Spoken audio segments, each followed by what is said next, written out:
తుఫాను వచ్చింది, చాలామంది నిరాశ్రయులయ్యారు, కోట్లాది రూపాయల నష్టం వాటిల్లింది. అందరికీ నమస్కారం సార్. వైఎస్ఆర్ కాంగ్రెస్ పార్టీ పేరు చెప్తేనే తెలుగుదేశం వారి గుండెల్లో దడబుడుతుంది. వారి మాటల్లో కూడా వారి పార్టీ యొక్క స్థాయి ఏంటో వారే చెప్పకనే చెప్పారు. వైఎస్ఆర్ కాంగ్రెస్ పార్టీ నాయకుడు ఎక్కడికి పోతున్నారు, ఎప్పుడు వచ్చారు, ఏం చేశారు, ఎలా ముందుకు పోతున్నారు, దీని మీద ఉండేటటువంటి ధ్యాస 15 సంవత్సరాల గతంలో 14 సంవత్సరాలు ముఖ్యమంత్రిగా చేశాం.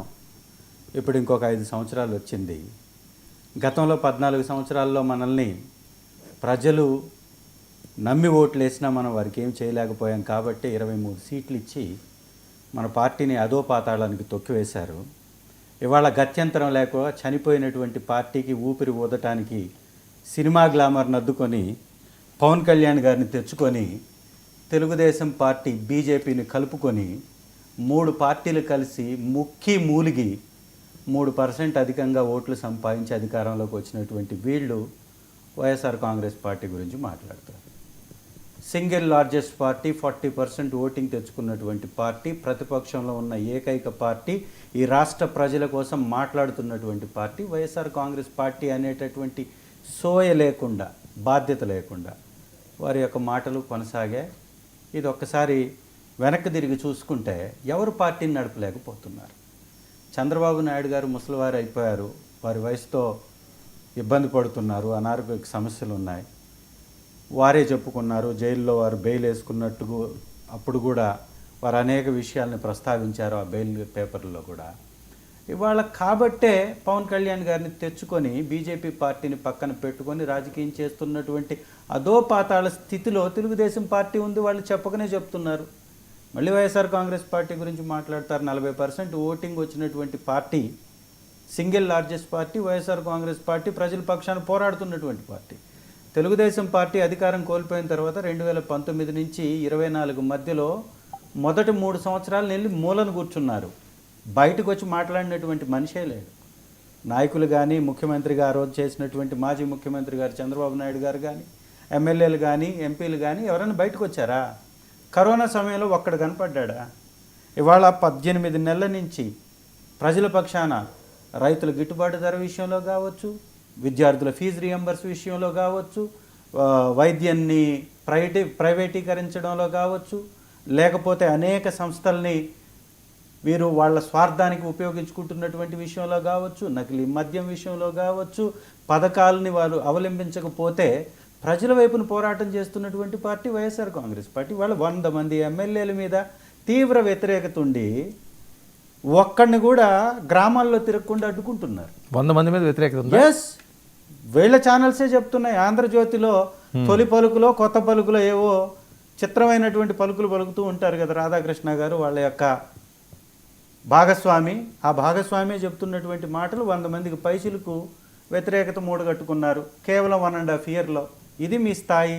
ఇవాళ ఒక టెంపుల్లో జరిగేటటువంటి చిన్న ఏకాదశి ప్రోగ్రామ్ని కట్టడి చేయలేక ఒక పోలీసు వాళ్ళని పెట్టకపోతే 9 మందిని పొట్టను పెట్టుకున్నటువంటి దుర్మార్గపు చాతగాని అసమర్థ ప్రభుత్వాన్ని నడుపుతూ తిరుమలలో 6 మందిని పొట్టను పెట్టుకున్నారు. సింహాచలంలో గోడ కూలిపోయి చనిపోయారు. ఏంటిది విపత్తులు? ఎలా ఉంటుందంటే వీళ్ళ అధికారం వస్తే అయితే అతివృష్టి లేదా అనావృష్టి. ప్రకృతి విలయం ఎప్పుడూ ఉంటుంది. కానీ చంద్రబాబు నాయుడు గారి చరిత్ర కానీ చూసుకుంటే 2014 నుంచి 19 మధ్యలో 7 తుఫాన్లు చేశారు. ఈ 7 తుఫాన్లో 30 నుంచి 50 మంది చనిపోయినటువంటి రికార్డ్స్ ఉన్నాయి. అదే జగన్మోహన్ రెడ్డి గారు 5 సంవత్సరాల్లో వచ్చినటువంటి తుఫాన్లో చనిపోయినటువంటి వాళ్ళ సంఖ్య 7. 5 సంవత్సరాల్లో 50 మందిని పొట్టను పెట్టుకుంటే 7 మందిని కట్టడి చేసినటువంటి ప్రభుత్వం వైఎస్ఆర్ కాంగ్రెస్ పార్టీ ప్రభుత్వానిది. ఇవాళ రాష్ట్రంలో ఒక్క నిమిషం వినండి, నేను డేటా చెప్తున్నాను. మూడోది నన్ను చెప్పనివ్వండి. మీరే చెప్పండి, అన్నమయ్య డ్యామ్ ఇన్సిడెంట్ లో ఎందరు చనిపోయినారు? ఇలా మాట్లాడతారు. ఇప్పుడు నేనేమంటున్నానంటే ఒక్క నిమిషం సార్ వినండి. వైఎస్ఆర్ కాంగ్రెస్ పార్టీ ప్రభుత్వంలో తుఫాన్లు వచ్చినప్పుడు పంట నష్టం జరిగితే ఇమీడియట్గా 5,000 నుంచి 10,000 రూపాయలు ఎకరానికి ఇచ్చినటువంటి ప్రభుత్వం మాది. ఇలాంటి నష్టపరిహారం కానీ ఇవ్వకపోతే ఆ రైతులు విపరీతంగా ఇబ్బంది పడతారు. ఎగ్జాంపుల్కి మిర్చి ఉందండి. మిర్చి పంట పడిపోతుంది. ఇలాంటి తుఫాను వచ్చినప్పుడు వాటర్ ఇంత ఎత్తున వచ్చినప్పుడు పంట పడిపోయినప్పుడు ఇమీడియట్గా దాన్ని మళ్ళీ పంటను లేపి తొక్కుకుంటే ఓ 50 to 60% బతికేటటువంటి అవకాశం ఉంటుంది. దానికి కనీసం ఎకరానికి 10,000 ఖర్చు అవుతుంది. నువ్వు రూపాయి ఇచ్చావా, ఇన్పుట్ సబ్సిడీ ఇచ్చావా, బీమా కట్టావా, రైతుల పక్కన ఏమన్నా మద్దతుగా నిలబడ్డావా? అచ్చెన్నాయుడు మాట్లాడేటటువంటి మాటలు చూడండి. ఒక వ్యవసాయ శాఖ మంత్రిగా ఉండి వారు మాట్లాడతారు, రివ్యూ మీటింగ్ పెట్టారు. రివ్యూ మీటింగ్లో విద్యాశాఖ మంత్రికి ఏం సంబంధం అండి? పంచాయతీరాజ్ మంత్రి ఉన్నాడా రివ్యూలో?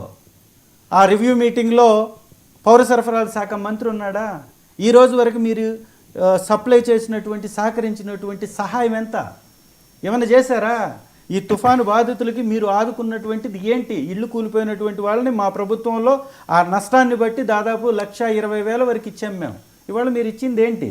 అసలు చంద్రబాబు నాయుడు గారు పెట్టుబడులు తీసుకొస్తానని వెళ్ళి దుబాయ్లో తిరుగుతూ ఉంటే ఆస్ట్రేలియాలో లోకేష్ గారు తిరుగుతూ ఉండారు. వచ్చిందే మొన్న. వచ్చిన తర్వాత తెచ్చిందేంటి, ఇచ్చిందేంటి? ఏమన్నా ఇచ్చారా, తెచ్చారా? రెండవది, విధానపరంగా మీరు ఎన్ని డిమాండ్లు చేసినా అది ఓకే, ఇలా విధానమే చేయండి, కదా, అది చేయండి అని. ఇది విధానమే కదా. చంద్రబాబు నాయుడు గారు వస్తే విపత్తులు వస్తాయి, చంద్రబాబు నాయుడు గారు వస్తే తుఫాన్ వస్తాయంటే వాస్తవం కాదా? ఒకటి నేను చెప్తాను.